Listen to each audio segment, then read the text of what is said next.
Welcome to Project Freelance. What is up? My name is Kay Anagonio, and I am your host here on this podcast all about freelancing. Every single week at 7 a.m. Pacific Standard Time on Mondays, I bring you guys a new podcast episode with a different guest to share how they built their business, how they built their freelancing careers. So this week on the podcast, I am speaking with a South African. Yes, all the way from Johannesburg, South Africa, we have Langalami Makhalima, and she is an online coach. She helps up-and-coming entrepreneurs start their business and figure out where they need to go, what they need to do to grow, expand, collaborate, figure out sales, all kinds of different stuff. So in this episode, we're going to be talking about entrepreneurship. We're going to be talking about Langalami's online course. We're going to be talking about all kinds of really cool stuff in this episode. So if you are an up-and-coming entrepreneur, you should definitely stick around and check this episode out. But before we jump into it, I need to let you guys know a couple things. First of all, thank you. Thank you for listening to Project Freelance. You guys are continuing to help this podcast grow. I appreciate it. Hit me up at Project Freelance on Twitter or Project Freelance on Instagram. I would love to talk to you guys more in depth about what you're getting out of this podcast. Maybe you have a recommendation for a guest for the podcast.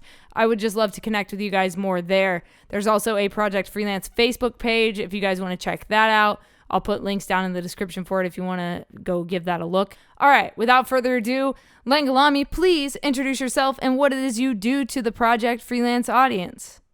So I'm Langalami Makhalima. You can call me Lali. It's a lot easier, less of a mouthful. And I am a business coach. I do this part-time.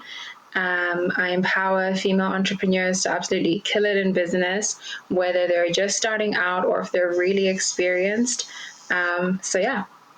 Awesome. So tell me how you first got into entrepreneurship. What gave you that bug, that spark to jump into this medium? You could have done a number of things, I'm sure, but tell me a little bit about how you got into this. So I've started a lot of businesses and all of them have failed. I'm embarrassed to say that. I'm very much a perfectionist and I love to do everything right, and I've done everything wrong. So I kind of just wanted to learn more about what I was doing wrong and how I can fix those things because, I don't like just sitting in a rut. So I was like, okay, how do I, fix this? How do I do better?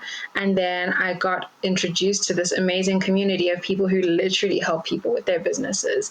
And as I learned more, I was like, hey, I like teaching. I like working with people as well. I'm very much an extrovert. So I was like, this is something that I wouldn't mind trying. And I kind of sat on it for a while, but I decided to finally take the leap. And yeah. So that community you spoke about, how did you come across them, or how did they find you? How did you guys get connected? Because there's a lot of people listening to this that are in the very beginning stages of entrepreneurship and they're looking for a community themselves. So how did you get connected with yours? It honestly started with YouTube. I was like, YouTube is like my go-to search engine when it comes to a lot of things. And then I was just watching a bunch of videos about how to start out, what not to do, what to do. And then YouTube recommends content similar to what you've watched. And then I don't know, it was like this wormhole of just, yeah. That's awesome. And I mean, so we kind of connected through a Facebook group. So do you use those now to network with other people and find other people? Oh yeah, most definitely. I always had this mindset that Facebook was for old people and stuff. So I was always kind of Facebook is really weird, and I never used it until I realized that it's actually an amazing platform to connect with different people who are doing different things and doing things similar to you. Because I was like, wow, all these coaches have Facebook groups and all of this, and I'm like, hey, let me join a few. And I got to connect with so many amazing entrepreneurs and people who do different things, YouTubers, podcasters, people who want to start businesses, people who already have businesses, but yeah. So what's your process when you get a client or somebody that's interested in working with you? What is the process? How do you help these people go from point A to point B? Take me through that. Okay, so the first thing I do when I approach someone, I usually, I'm here to build a relationship. Like I said, I'm an extrovert. I love people, so that's more my thing. And if they're interested, I offer them a free strategy call for about an hour, so they can ask me any questions that they want. If they have any concerns or specific topics they'd like to discuss in their business, I try my best to give like very valuable advice. And then I also introduce them to the coaching packages that I have on offer. And then they can decide whether they want to move forward or not. And I have a specific curriculum that I've literally set up for each of these coaching packages. And we have weekly one on one sessions for 1 hour where I take them through these strategies and I have resources and tools that help them implement them in their business in an effective way. And yeah, then, off of those calls, I use this platform called Voxer that a lot of coaches use. And they can just send me messages, like updates or any questions and concerns that are very, like, demanding in terms of time. And yeah, so that's how I coach. I don't know if that answers your question. Yeah, no, it definitely does. And then for the actual courses, the strategies that you have that you are teaching these people, did you create those out of that your experiences basically? Like, did you take from the things you failed at and like kind of restructured your mindset into how it could help other people? Is that how you kind of went about that? Oh yeah, definitely. I think that, all the things that I did wrong, I was like, okay, what did I do wrong? I wrote all of those things down, did a bunch of research, like signed up for courses, listened to like podcasts. I love podcasts. Signed up for webinars. Like I got as much information as possible so that it's really valuable. And then based on the information, I have like actionable tips because, it's one thing to like receive information and not know what to do with it, but I wanted to make it as easy to implement as possible, just so that it isn't as difficult because business can be really hard if you don't have that support. So that's something that I wanted to incorporate just so that it isn't, I'm not pushing them into the deep end completely, but I'm actually giving them like really solid advice to, guide them through the processes that I teach. Nice. So before this became like, I assume this is your full-time gig. It sounds like you do this, consistently. Like you said you have weekly calls. So I assume that you do this full-time, yeah? Sort of ish. I'm also studying at the moment. Okay. So it's like, when I have the time to do both, I kind of like balance them at the same time. Gotcha. So, as far as education goes, like, what are you studying right now, and is it helping you in your freelancing life? I'm studying financial accounting. I'm definitely a numbers kind of gal. And it actually also inspired me because one of our modules that we're doing is business management. And we had this assignment where we had to work with a brand new company, like hands on, like we had to find it. And I was the group leader for that assignment. So I was like, hey, and it actually just like pushed me further because I had to do all this research and give them all this valuable information. And I was like, actually, I really love doing this.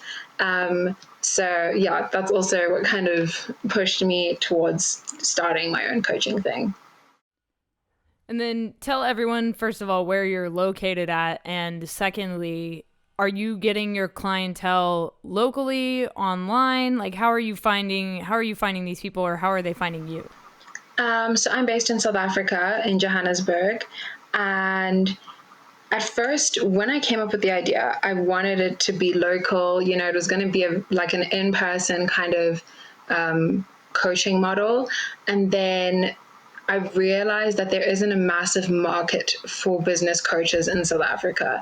Not a lot of people feel as though they need the mentorship or the information. And they kind of just like, we're going to wing it. We're going to do it on our own. Mm-hmm. So I was like, okay, let me, restructure, re-strategize. And even in my own business, like now I failed so many times, but I've had to, learn from that and kind of build on that and know what I did wrong so I can do it right next time. And then I kind of dove into this online world where, it's so easy to connect with different people, and people are a lot more willing to hear what you have to say, if that makes sense. So most of my clients are, abroad, not even in South Africa. So it's pretty crazy. Everything's happened a lot faster than I anticipated. But yeah. That's awesome. No, I love that, you're utilizing the internet to foster relationships and build this client base for you. So when did this go from being like something you were, passionate about to something that started to help you pay your bills? What month is it? August? Last month. Because I came up with the idea not like I was thinking about it, but I came up with the model in June, and I was like, okay, I'm going to plan. I'm a planner. I love, getting things in order before we start. So like, okay, no, I'm going to plan. I'm going to launch in 2021. And that was because, with the pandemic, I couldn't meet people in person. That was still when it was like, a local thing. And then I needed some testimonials. So I offered my services for free for a month to a whole bunch of people online. And then people wanted to start working with me. And I was like, I don't have everything in order. And I was still like failing miserably at everything. Everything was really complicated and not as simplified and refined as it is right now. So yeah, it was scary because I was like, I don't like jumping into things unplanned, and I felt so like overwhelmed and underprepared, and yeah, it was a mess. But yeah. So how did you overcome that? Like how did you overcome those challenges you faced of, launching early and starting earlier than you had initially planned? Like how did you go from not being ready to just diving in and just going for it? Because a lot of people are very hesitant to just jump in, and I think that sometimes we just need to do that. So tell me about that. I think one thing that I always preach to my clients is, business is doing. That is something I believe so strongly. Like if you want to learn how to do business, you have to be in business, and I also always push my clients to do their best and just to start, because if you dwell on an idea, it just becomes an idea and you can never monetize it. You can never do anything with it. And I realized that I had to, take my own advice. So I think that's where it stemmed from, where I was telling people to do this, but I wasn't doing it myself. And people were so eager to work with me. And I was like, you know what, I can do this. These people have put their faith in me. They've put their trust in me. So I might as well start. And yeah. That's awesome. And then, so have you ever done any like internships, or have you ever had a mentor to help you through this process? No, not at the moment. Well, not a mentor that I, pay and I sign with, and it's not a very formal thing, but my mom is an entrepreneur. She has two businesses, and, I trust that woman with my life. She gave me life, so, it would help. But she's such a phenomenal woman, and I look up to her so much. So I was like, hey, don't you want to like guide me through all of this so that, because before I didn't do that. I'd just kind of like, hey mom, I'm starting this thing, and then, do my own thing. And I think it's made all the difference just to have that support. And yeah. Awesome. And then what quote unquote real jobs have you had before doing freelance stuff like consultations? So what real jobs have you had? I was a personal assistant. I have been a social media manager, content creator. What else have I done? I think that's it. Yeah, I've been a PA, like receptionist.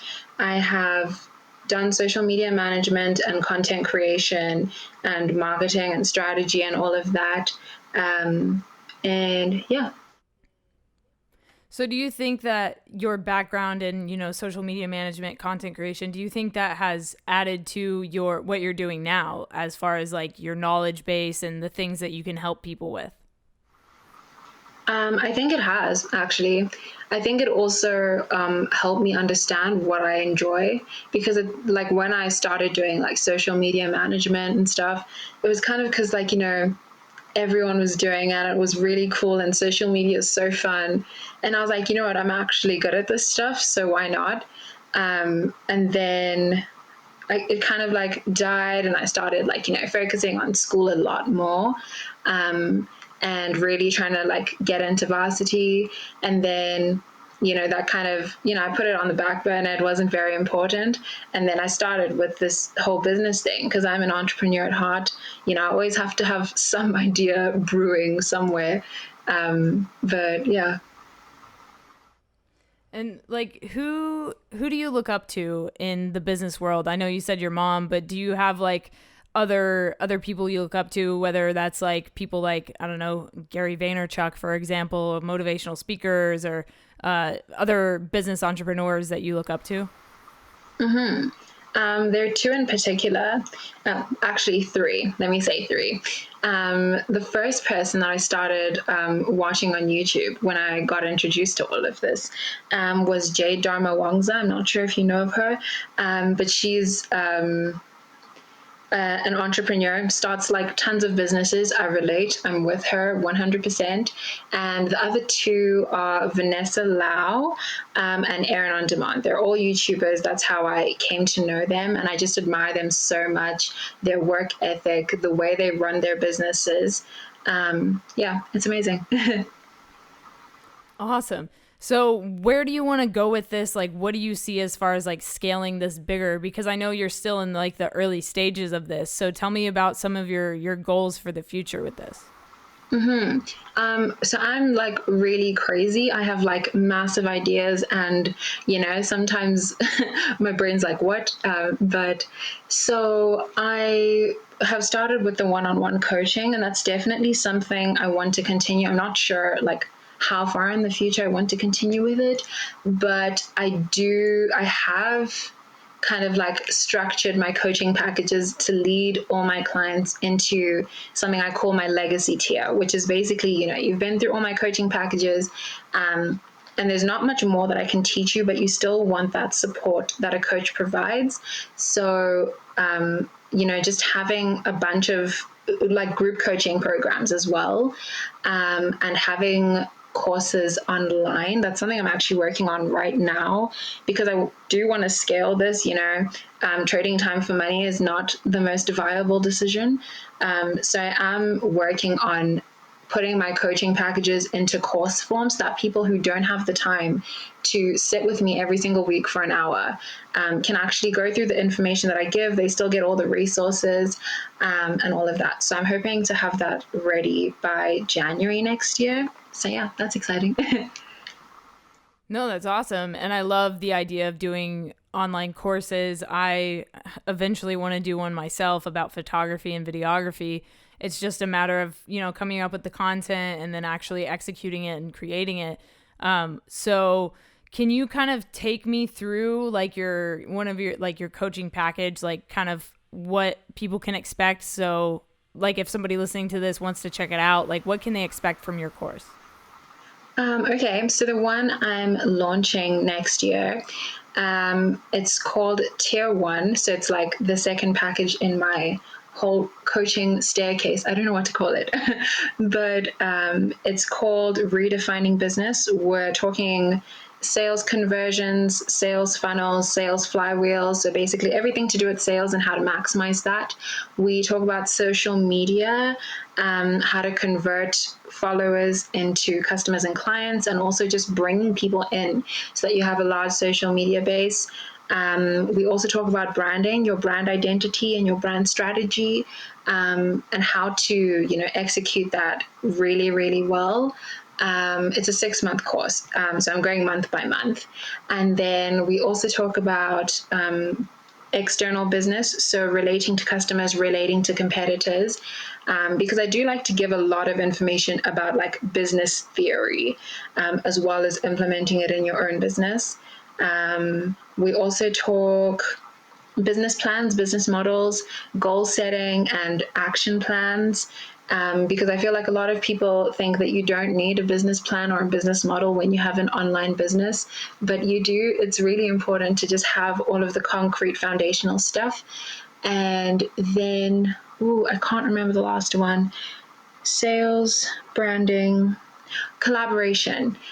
We talk about collaborating with other people in your industry, collaborating with people related to your industry, collaboration for growth, for sales, for marketing, just a whole bunch of stuff. Yeah, it's really a mouthful and a lot to take in, but that's what to expect for next year. That's awesome. I mean, I love especially like collaborating as a musician as well. So I make a lot of music and I love to collaborate with other artists. I think it's one of the best ways that you can grow as not only an artist but as a brand, you know. I think that bringing other people in to give their input and put their own spin on it, I think that's a great way to really build your brand up and just to get more recognition and more notice on your name, you know. Can you tell people the importance of getting a coach, getting someone like yourself to help them with their business? I'm sure, you know, some people out there are like, I don't need a coach, but can you talk about the importance of getting somebody that's in your corner and that like can help you whenever you need help to grow, or if you have questions, things like that? Like, can you just talk a little bit more about the importance of what it is you're doing? I think that what a lot of people, they're very hesitant about hiring a coach, and I totally get it.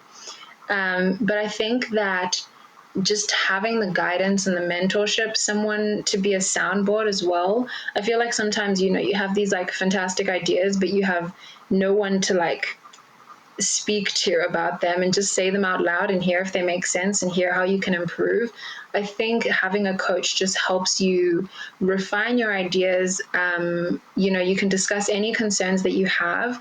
And I don't know about other coaches, but like with my coaching program, it's not just, us having a conversation every single week. It's me giving you valuable information and tools and resources and templates that you can use so that, your business works for you and not the other way around. I think that, yeah, like I said before, the mentorship, the guidance, just having, your business bestie. I've heard people use that. I think it's, it's a little weird, but it's basically that, where you have someone, just to bounce ideas off of, to ask any questions. You're literally paying them to ask questions. It's not like, you're bothering them in any way. And it is a safe space. We do try our best to, guide you. And I think it's also about relationship. I think one thing, the reason why I offer the free strategy call before, saying that people should work with me is just so that, see if we have rapport, see if we get along well, because it's really awkward to work with someone for 6 months and then for there to be like no chemistry whatsoever. So I think that, it's also about relationship and working together with someone else. Yeah, I don't know what else to say. I think the mentorship is a really big thing. Mm-hmm.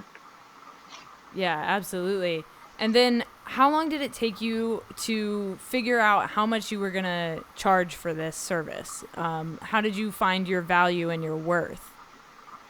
Ooh, that's a big one. I think, at some point, I was doing, how I did the free trial so I could get testimonials and all of that. So this one of the ladies I was working with, she was like, the prices that you're charging for this coaching package, I only had one at the time. She was like, I'm actually surprised, because the amount of value you're giving me for free is like, I would charge like more than double that. And I was like, what? People would like pay so much money just for, like a 6-month course.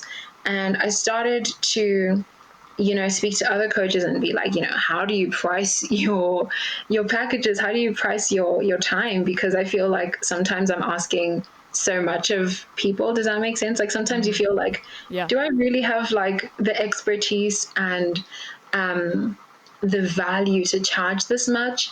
And I was like, you know what? Just go for it and see what happens. And the thing is, I do know that the information I'm providing and the service I'm providing is of value. It's really, really valuable. So I don't I don't know. It's kind of scary, but like, sometimes people will be like, wow, it's really expensive. And you're like, yes, it is, because, I know what it's worth. So it's a really difficult hurdle to jump over. And so many of my clients have also come to me with the same thing. Like, I feel so bad when I have to tell people how much I charge for my services, because I feel like it's really high. And I'm like, okay, yeah, but do you know that your product or your service is of value? Yes, then it doesn't matter. So also listening to my own advice and practicing what I preach has been a big thing. Like, you interact with so many people that, where, $9,000 is nothing to them, and where like $9,000 is like so much. And like, it's just interesting to see how people react and respond to your prices. And I think sometimes that also kind of like gets me, because I come from a very like normal family. Everyone goes through financial struggles. It's not like, something that's very new to me. And like, you feel like something, I don't know what it is, but you're just kind of like, oh, I feel bad, because, I really know I can help you, and I know I can add so much value, and you're going to learn and take so much from this. But yeah, it's just one of those things. You just need to understand the value that you're giving, and you need to be strict on that and secure in that. And that should be your basis for, yeah, everything. Absolutely. Yeah, no, I'm right there with you. So I've got one more question for you, and that is, what is something you know now that you wish you knew when you started? People don't like things that are too complicated. I think it's something that like everyone knows, like the simpler the better. But I didn't realize that it affects so much in business. For example, when I first started and I was like, hey, I can work with you for a month for free in return for a testimonial if you really are happy and satisfied with the information and the value that I'm providing. And then I'm like, send me your email address, right? And then I had this template, this email template. It was extremely long. I don't know why. And I'd send it to them, and some people would like, read through it and respond. And then other people would just like not respond at all. And it was like, it's really awkward. And I realized that like, and so now I have like a link to Calendly, so people can just book a time with me that suits them, that I'm already available at. And I didn't realize how easy business could be if you just like, did the bare minimum. Like, the bare minimum is like the best thing you can do. You don't need to make it complicated. You don't need to make it fancy. I tried my best to be like super, super, super professional, when really what I need to build is a personal brand. And something, that people can interact with and not be so intimidated by. So yeah, that is something that I've learned within the very short time that I've had this business. So yeah. Awesome. So if people want to get a hold of you, maybe sign up for your coaching, where can they go to do that? You can follow my Instagram. I'm currently still in the process of getting my website up, because I'm just trying to figure out a lot of things in terms of like putting the course on there and all of that. It's been a mission. It's been a headache, but so you can follow my Instagram. It's digitally Lali. That's LALI. And yeah, and then you can send me a message. I always respond to my DMs. And we can even just start a conversation about what business you have, what business you want to start. And if you want to book a call with me, the link is in my bio. Pick a time that suits you. I'm, not stressed at all. It's very relaxed. So yeah. Awesome. Thank you so much for taking the time to come on to Project Freelance and share some of your insight with my audience. I appreciate it. All right, guys, so that was my podcast with Langalami Makhalima. Thank you so much, Langalami, for coming on the podcast and sharing your insight and a little bit about what you do with the Project Freelance audience. If you guys want to check out what she's doing, or if you guys need help with your own business, definitely hit her up on Instagram. I've put her links down in the description for you guys. Langalami, good luck with everything in the future. I would love to touch back in with you in about a year to see where you're at, see where your coaching has gone and taken you. Super excited to hear from you again. We definitely will get you back on this podcast. If you guys liked this episode, please do me a huge favor and leave a rating and some feedback. It really helps the podcast grow, especially on iTunes. If you guys listen to this on Spotify or Anchor, I don't think there's a rating system, but definitely on Apple Podcasts, you can rate this, and it really helps it grow in the iTunes charts. It helps more people find us. And if you leave feedback, so you can leave a rating or feedback or both, but if you leave feedback, I will send you a signed photo print of one of my photos that I've taken. I love doing this. It's my way of giving back to you guys for taking the 30 seconds it takes to leave some feedback on this podcast. Just tell people what you think about it. Tell people what you got out of it. And yeah, I'll send you a signed photo print. Thank you guys for listening. If you want to pick up a copy of my book, No Tracers, An Urban Explorer's Diary, head to notracers.com/shop and pick one up today, and I'll mail it out to you. I'll sign it for you, and I'll include 2 signed photo prints as well. So yes, definitely pick up a copy of my book, No Tracers, An Urban Explorer's Diary. All right, I'll talk to you guys next Monday on Project Freelance. Again, my name is Kay Anagonio. I am your host here every single week. And remember, stay strong, keep enduring, go out and go create something.